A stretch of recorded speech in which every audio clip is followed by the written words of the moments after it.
pensa no chamado de Abraão, nós imaginamos essa dimensão, que observe, Abraão foi chamado lá no capítulo 12, Deus se revela a ele, promete que ele vai ser uma grande nação, e o Senhor vem confirmando a sua vocação e faz dele, de fato, o pai de uma numerosa nação. Ele é o patriarca, o pai da fé, o amigo de Deus. Agora, perceba, esse texto tem uma dimensão da vocação de Abraão que, por vezes, a gente passa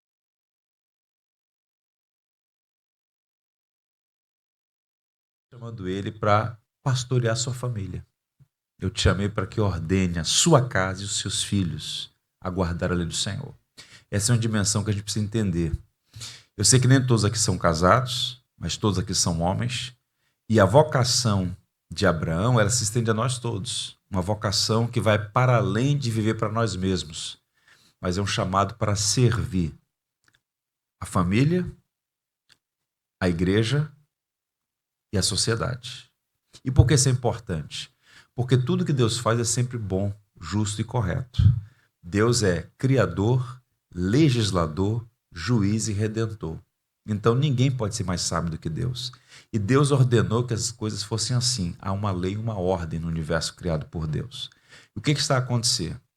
Com a entrada do pecado no mundo, o que deveria ser uma atividade tranquila, absolutamente aceitável, se tornou, por um lado, o homem sendo detrator, autoritário, altivo no cumprimento do seu mandato, houve uma corrupção da sua vocação, e aí a masculinidade se transformou naquilo que é chamada de abusivo, né? Masculinidade abusiva. E por outro lado, o que a gente vê hoje é um cenário no outro extremo, que é o homem por conta de um aspecto de abuso, agora você vê uma negligência da autoridade. A masculinidade está em crise e ela está em declínio. Há muitos bons livros sobre o assunto. Esse é um tema que tem sido objeto de estudo no mundo inteiro. E há dois fenômenos muito perigosos que a gente pode chamar de meninização, ou o fenômeno do homem infantilizado. Esse tem sido um problema, sobretudo nos últimos 20 anos. Aí eles vão dar nomes, né? Geração Y, geração Z e tal. Mas o fato objetivo é que aquela geração de aço, homens de verdade, ela está praticamente em extinção. Nós não temos homens como nós deveríamos ter. Um autor chamado Henry Patrick, num livro chamado O Plantador, é um livraço, ele cunhou uma expressão muito, muito pertinente. Ele chamou essa geração que está de o menino, com H. O que é o menino? É o indivíduo suspenso entre a vida adulta e a adolescência. Ele não é mais um adolescente porque não tem idade para isso, mas também não é um homem porque não se comporta como tal. E essa é uma tragédia para a família, muitas mulheres casadas com meninos, é uma tragédia para a igreja e é uma tragédia para a sociedade. O impacto da negligência da masculinidade é uma coisa assim impressionante. Ele disse o seguinte: vivemos em um mundo repleto de homens que prolongaram a adolescência. Não são meninos nem homens. Vivem suspensos entre a infância e a idade adulta, entre crescer e já ter crescido.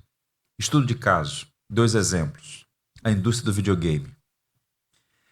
O menino é apegado ao videogame, gasta dinheiro e tempo de maneira errada. 75% dos Estados Unidos, dos chefes de família, vou repetir os números, Instituto Gallup, não são palpiteiros do Facebook, um instituto. 75% dos chefes de família nos Estados Unidos jogam videogame mais de 3 horas por dia. Homens de 18 a 34 anos jogam videogame todos os dias. Isso é um fenômeno. Não que, evidentemente, o entretenimento, uma prática esportiva, inclusive um videogame, seja necessariamente um mal por si.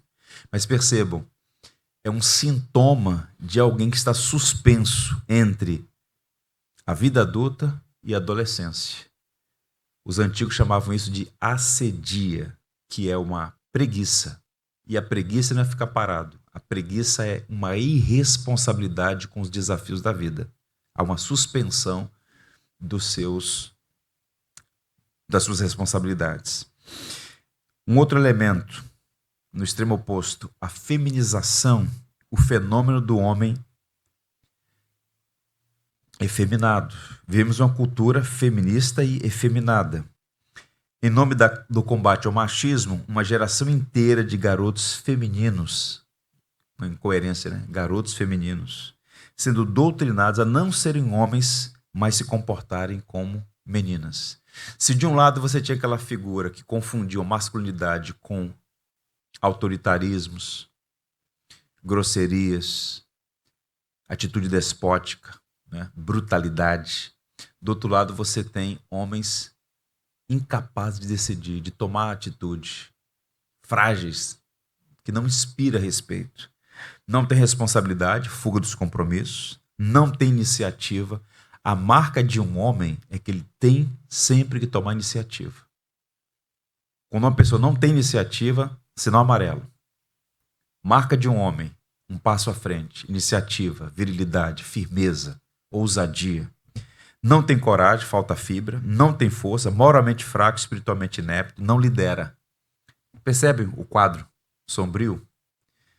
Um outro livro muito interessante chamado, eu não sei agora o título em português, mas é O Futuro dos Homens, uma coisa assim. Douglas Wilson. Depois eu vou tentar lembrar o título. Nesse livro, ele diz assim, o menino é pai do homem. Ele está falando de um adágio antigo. O menino é pai do homem. Aquilo que você tem quando jovem, terá mais depois quando ficar velho. Então, boa parte dos problemas que a gente tem no contexto familiar, igreja e sociedade é a soma, o resultado de um processo longo lá atrás. Então, a gente precisa investir na formação de homens a partir de uma cosmovisão bíblica. É verdade que todos nós nunca alcançaremos o padrão perfeito. Nós estamos sempre buscando crescer, temos deficiências, temos nódoas, mas o nosso alvo está posto, a gente precisa prosseguir. Nesse quadro geral que apresentei, qual é o impacto disso na família? Deixa eu apresentar outros números para vocês. Na família e depois na igreja. E tentem fazer assim a associação entre essas informações e o quadro no seu contexto, lá, mais amplo, e na igreja local. A metade das crianças que nascem hoje vão morar em algum momento da vida, antes dos 18 anos, em um lar que só tem o pai ou a mãe. Mais da metade. Ou seja, fragmentação familiar. Evidentemente que, pela graça de Deus, uma pessoa pode nascer num contexto muito complicado e isso não ser determinante para o seu fracasso espiritual. Eu já disse para vocês aqui, até numa pregação, que um dos homens mais sérios que eu conheço, um dos homens mais santos, nasceu numa situação extremamente difícil. Ele conheceu o pai dele quando tinha 14 anos de idade. Filho de uma violência sexual. Mas é um homem santo. O evangelho fez a diferença.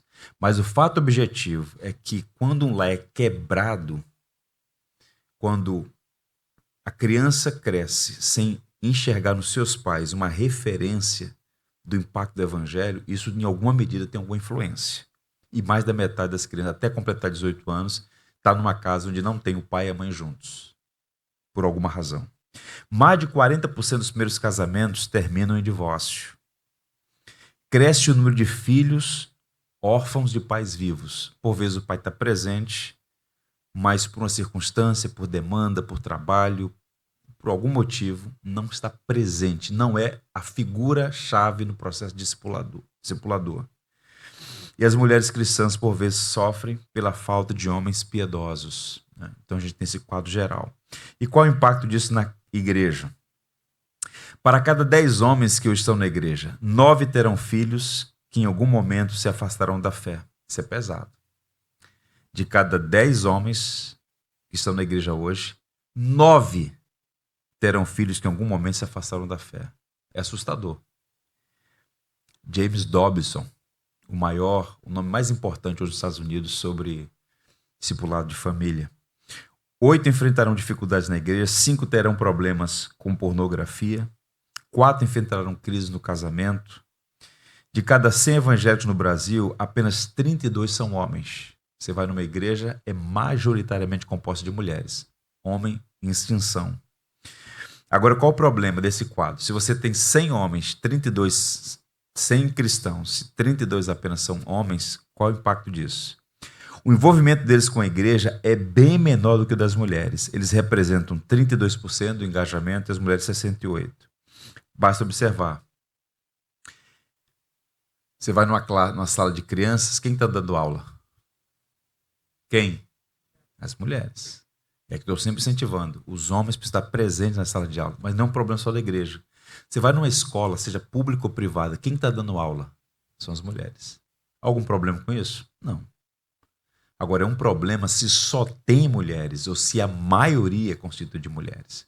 Porque o indivíduo cresce sem a figura masculina do mestre, do catequista, do mentor. Quando você vai para o mundo antigo, educação clássica, quem eram os grandes instrutores? Eram homens. Quem catequizou Dom Pedro II, o homem mais inteligente do Brasil? José Bonifácio. Ou seja, a figura de um homem formando outro homem, catequizando, instruindo, formando a imagem do que é um homem. Um homem firme e ao mesmo tempo carinhoso. Ousado, mas ao mesmo tempo misericordioso. Essas coisas estão se perdendo. A gente precisa repensar isso. Agora veja, o chamado de Abraão. Eu te ordenei, diz o texto bíblico, te escolhi para que ordene a teus filhos e a casa depois deles, a fim de que guardem o caminho do Senhor e pratiquem a justiça e o juízo. Você tem uma missão, Abraão. A tua missão, e por isso eu te escolhi, você deve ordenar aos seus filhos e a casa depois deles. Ou seja, ele está falando de levar adiante a tocha do evangelho, levar adiante a aliança, os filhos da aliança, para que guardem o caminho do Senhor e pratiquem a justiça e o juízo. Portanto, o homem tem um dever, tem uma função, uma vocação que não é transferível, é nossa. E é nosso dever, pela graça de Deus, levar adiante isso. Charles Hodge foi um grande teólogo presbiteriano. Alguns comentam que ele foi o maior teólogo presbiteriano do século XIX. Ele realmente foi um gigante. Ele atuou na Universidade de Princeton, formou uma geração inteira. Inclusive, o batista James Boyce estudou com ele. Quando a gente pensa num grande teólogo, a gente pensa num homem refletindo sobre temas densos da teologia. E isso envolve também a atividade teológica. Mas Roger, por exemplo, ele falava muito sobre a família, sobre missões. Simon veio para o Brasil influenciado por um sermão dele sobre missões, o maior teólogo do século XIX. Num sermão sobre família, Roger diz assim: o chefe da família deveria ser capaz de ler as Escrituras, assim como liderar em oração. A responsabilidade de um homem para com seus filhos, assim como para com Deus, o compromete a fazer de sua casa uma Betel, casa de Deus. Se não for Betel, será uma habitação de espíritos malignos. Ele está a dizer aos homens cristãos: é seu dever, é sua vocação, tal como Deus chamou Abraão, a ordenar aos seus filhos e a casa deles depois, a guardar a aliança do Senhor, a praticar a justiça e a misericórdia. A sua casa tem que ser Betel, a casa onde Deus reina. Para isso, a gente precisa ampliar nossa visão sobre o significado dessa atividade, dessa liderança, desse ministério de homens. Agora, percebam, quando é que começa a escarrilhar, a sair do trilho? É o que a gente chama de silêncio de Adão. Esse é o título de um livro do Larry Crabb, O Silêncio de Adão. É uma expressão interessante porque aponta para a omissão de Adão. Deus colocou Adão no jardim, deu a ele o mandato de cuidar da criação. Deus deu a Adão uma mulher, ele deveria liderar. E Paulo a Timóteo, na sua primeira carta, ele dá uma informação que aponta para esse silêncio de Adão e que ele não estava atento para o cumprimento da sua vocação e que ele foi negligente. Paulo diz assim: porque primeiro foi formado Adão, depois Eva. Paulo trabalha essa dinâmica. Primeiro Adão, depois Eva. E Adão não foi iludido, mas a mulher, sendo enganada, caiu em transgressão. O que é que os estudiosos apontam aqui? Quando Paulo diz que Adão não foi iludido, não foi enganado, É muito provável que Adão estivesse presente quando a serpente tentou Eva. E ele, como homem, como pastor, como cabeça, deveria protegê-la, mas ele ficou em silêncio. Ele não foi iludido, quem foi iludido foi Eva. Adão não foi enganado. Alguns estudiosos sugerem que Adão estava presente quando a serpente abordou Eva e a enganou. Ele ficou em silêncio quando deveria ter protegido a sua esposa. O comentário de Larry Crabb é o seguinte: o silêncio de Adão é o começo da falha de cada homem, da rebeldia de Caim, a impaciência de Moisés, da fraqueza de Pedro até a minha falha ontem em amar bem a minha esposa. É um retrato do nosso fracasso. Desde Adão, todo homem tem tido uma inclinação natural para permanecer em silêncio quando deveria falar. Porque liderar envolve necessariamente uma decisão e um espírito resoluto, porque as circunstâncias são sempre contrárias. E nós precisamos compreender essa vocação para cumpri-la independente das circunstâncias. Não ser omissos nem negligentes, mas cumprir a nossa vocação com muita firmeza. Agora percebam, a primeira pergunta de Deus ao homem qual foi? A primeira: onde estás? Onde estás? Vamos pensar, por que o Senhor não procurou Eva? O texto diz que Eva foi seduzida, ela comeu do fruto e deu ao seu marido, e ele também. Por que o Senhor não procurou Eva? Onde estás? O Senhor procurou Adão. Então qual é o ponto aqui? Deus fez o homem para ser homem, marido e pai. Deus fez a mulher para ser mulher, esposa e mãe. Quando surge um problema no lar, independente da causa, o Senhor sempre procura o homem. O homem é responsável pelo seu lar. A ideia de cabeça não é simplesmente privilégios, não é? Benefícios. É uma responsabilidade diante de Deus para liderar.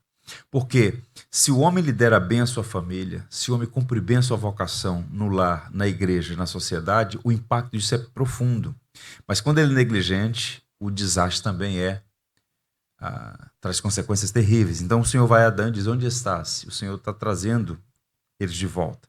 Então a família, ela vive hoje uma crise de autoridade e a gente precisa pensar, à luz das Escrituras, o que significa exercer a autoridade adequadamente.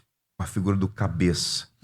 E basicamente duas coisas que todo homem deve exercer, deve fazer: proteger e prover.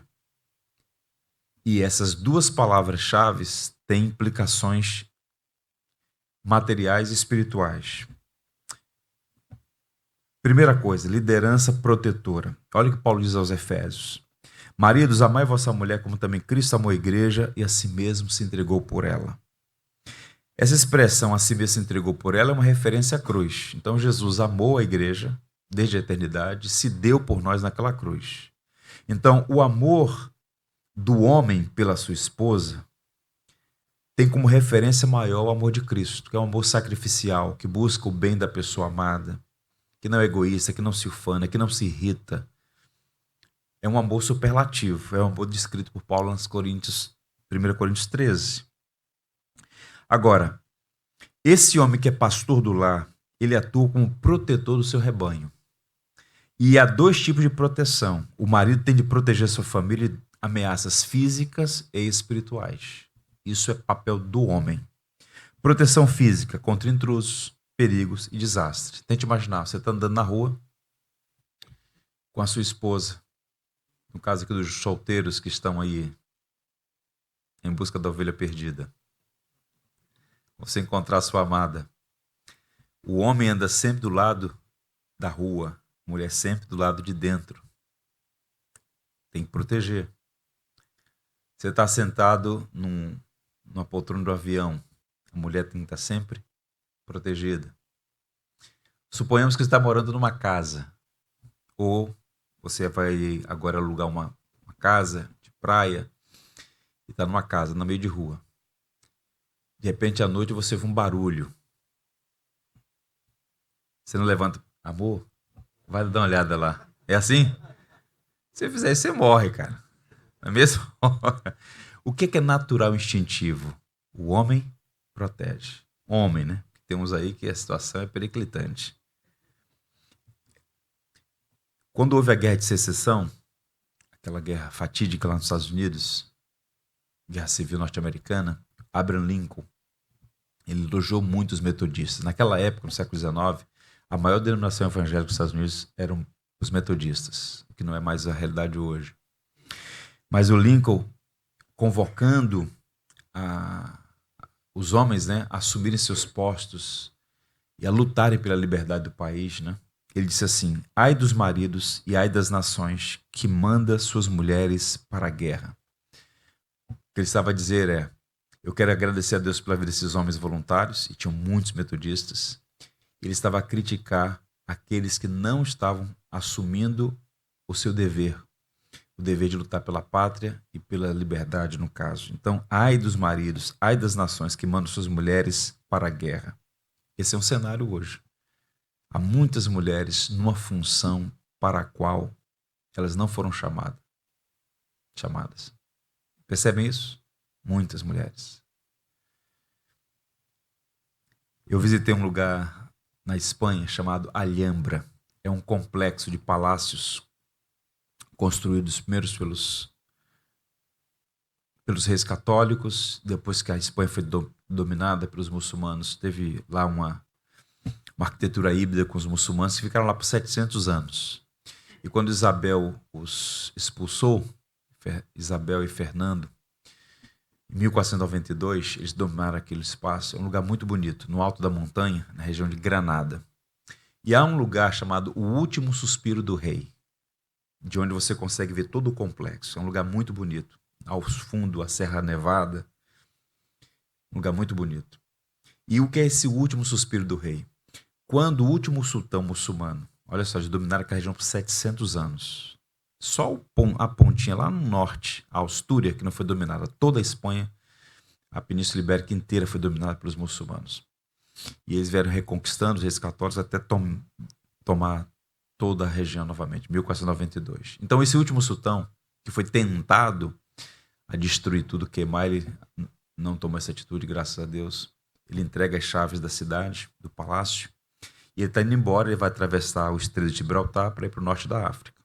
E ele olha aquilo e diz que ele começa a chorar. E a mãe dele, que estava ao lado, cunhou uma frase que está lá escrito, em uns 3 ou 4 idiomas. E a frase da mãe dele para ele foi a seguinte: você está chorando como uma mulher porque não lutou como um homem. Era melhor morrer, né? Depois do ano dessa. Você chora como uma mulher porque não lutou como um homem. Proteger é a vocação do homem. E muitos homens têm prevaricado em relação a isso. A gente precisa proteger a nossa família. E essa proteção é mais do que uma dimensão física, porque muitos homens têm vigor, têm vocação, têm treinamento para uma proteção física, mas espiritualmente deixam a família completamente vulnerável. Que caso contrário, era só matricular todo mundo para ser faixa preta, né? Mas há outros tipos de proteção, e aí envolve a proteção espiritual. Como se protege? Com testemunho, com oração e instrução. O papel do homem é proteger fisicamente e espiritualmente. 2 Coríntios 10:4 está escrito: porque as armas da nossa batalha não são carnais, e sim poderosas em Deus para destruir fortalezas, anulando sofismas. Então a gente precisa cumprir essa vocação. Proteger a esposa, proteger a honra dela, proteger o nome dela, orar, dar testemunho, interceder, instruir os filhos, a esposa. Então vocês são solteiros, lembrem-se disso. O casamento é assumir a vocação para pastorear o lar, para cuidar das futuras gerações que estão sendo formadas ali. Então a gente não pode perder isso de vista. E é interessante notar porque os filhos, eles aprendem pelo que eles ouvem, mas também pelo que eles veem. Então a gente precisa estar fortalecido para cumprir essa missão. É como viajar no avião e na aeronave aquela informação protocolar, né? Se houver uma despressurização da cabine, máscaras de oxigênio cairão, você vai colocar em você, em seguida, se puder, ajudar quem está ao lado. Então, cuidar de si, estar bem espiritualmente, para cumprir essa dimensão da vocação, que é proteger de muitos perigos. Quem pode mensurar a quantidade de perigos que a família está sujeita? Não é? Então, testemunhar, orar, instruir. Um outro elemento, a liderança envolve, além de proteger, prover, provisão. Paulo diz assim aos Efésios, porque ninguém jamais odiou a própria carne. Ninguém odeia a própria carne. Antes a alimenta e dela cuida, como também Cristo o faz com a igreja. Então a providência divina usa prioritariamente os homens para prover as necessidades do lar. Então, tal como na liderança protetora, a liderança provedora tem duas áreas. A área material, o marido tem a responsabilidade principal de colocar pão à mesa. Pão à mesa é um símbolo do sustento familiar, que vai mais do que o pão, certo? Então, qual é o responsável principal da provisão do lar? É o homem. Na atual conjuntura, né, por variadas razões, até por influência da revolução cultural, tem que botar isso na conta também, mas por conta do achatamento salarial, do alto custo de manutenção. Hoje a vida está cara, vocês sabem disso, né? Antigamente, tem até o pessoal brincando como o papel, essa moeda não vale mais nada. Antigamente, com o dia de um celular, o valor de um celular hoje, você comprava um carro popular antigamente. Com o dia de um carro popular de antigamente, você comprava um apartamento. Com o dia de um apartamento, você podia comprar 10 fazendas. Hoje, o dia não vale mais nada. Então, às vezes, numa família, você tem que ter várias composições, várias rendas para compor o básico. Mas o que é padrão? O que é o modelo? O homem tem que ser o provedor do seu lar. Ele é uma situação circunstancial, está desempregado, uma situação que ele está focado nos estudos para avançar. Então, você pode fazer ali mas o papel do homem é prover. Por isso, ninguém pode namorar, pensar em casar, se não tem renda, se não tem como sustentar uma casa. Esse é um princípio elementar. Você tirar alguém da casa dos seus pais, a menina, a mulher, você tem que prover. Isso é um padrão. E Paulo diz assim, quem ama a esposa, a si mesmo se ama, porque jamais odiou a própria carne, antes a alimenta e dela cuida. Então, é papel do homem prover o alimento necessário, a subsistência. Agora, essa provisão também é de natureza espiritual, porque Paulo fala de alimento e dela cuida, e cuidar da família, cuidar da esposa, cuidar da casa. Isso envolve, entre outras coisas, também a questão da provisão espiritual. Às vezes a gente delega tudo para a igreja, coloca tudo na conta da igreja. Evidentemente que o ajuntamento, o culto dominical, uma bênção, a instrução da pregação, a comunhão, o culto em si, transmite graça e outros recursos que a providência dá. Agora, nada substitui o papel do homem no lar. Isso causa grande impacto. Quando você chama para si a responsabilidade de liderar sua família no culto doméstico, de catequizar os seus filhos, de orar com sua esposa. O impacto disso no momento e mais à frente é impressionante. Warren Wiersbe dizia, um lar cristão consagrado é a coisa mais parecida com o céu que se pode experimentar na terra. É a coisa mais parecida com o céu. E a gente precisa disso. Que nossas vidas sejam consagradas para que a gente tenha condições de assistir e abençoar a nossa casa. O último sermão de Jonathan Edwards, o último sermão do maior teólogo das Américas, ele disse, toda família deve ser uma pequena igreja, consagrada a Cristo e totalmente governada e influenciada por seus mandamentos. E a educação e a ordem da família estão entre os principais meios de graça. Se isto falhar, todos os outros meios muito provavelmente não terão efeito. Então, eu quero encorajar você a fortalecer a sua fé e a discernir os propósitos de Deus. Ouvindo falar esses nomes todos e esses desafios todos, a gente pode experimentar dois sentimentos. O primeiro é aquele sentimento de culpa e de desânimo. É como se colocasse um sarrafo muito alto, um padrão altaneiro demais. Não, isso aí não é para mim, não tenho condições. Eu olho para mim e vejo que é limitado, frágil, tenho minhas nodas. Como é que eu vou alcançar isso? Não dá para mim. Mas eu quero dizer uma coisa para os irmãos. Há uma coisa linda no Evangelho, e por isso é evangelho, é que sempre que Deus nos ordena algo, Ele não nos deixa só. É a graça dele que nos habilita a fazer o que Ele mesmo espera de nós. Pela graça de Deus é possível cumprir a nossa vocação. Então não se sinta desanimado. Você precisa cumprir, nós todos, a nossa vocação. Eu quero deixar aqui 3 recomendações para os irmãos.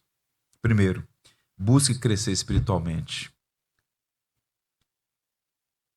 Tome essa decisão. Eu preciso crescer espiritualmente. E o caminho é fundamentalmente utilizar os meios de graça.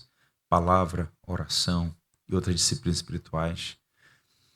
Para que você tenha condições de exercer a sua vocação como homem. Aprenda com outros homens maduros. Para falar ao vento, bastam palavras. Para falar ao coração, são necessários exemplos. Mire em alguém que não, embora não seja perfeito, pode auxiliar você a cumprir a vocação. A gente precisa aprender com homens mais maduros.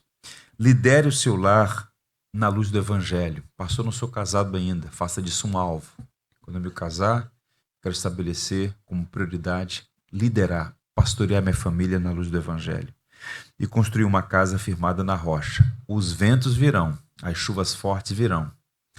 Tem 2 modelos, construção sobre a areia, construção sobre a rocha. As 2 casas sofrerão ventos fortes, chuvas torrenciais. A casa sobre a rocha permanece de pé. E essa rocha tem nome. É o nosso bendito Senhor e Salvador Jesus Cristo. Por isso que possamos dizer como Josué, eu e a minha casa serviremos ao Senhor. Vamos repetir essa frase?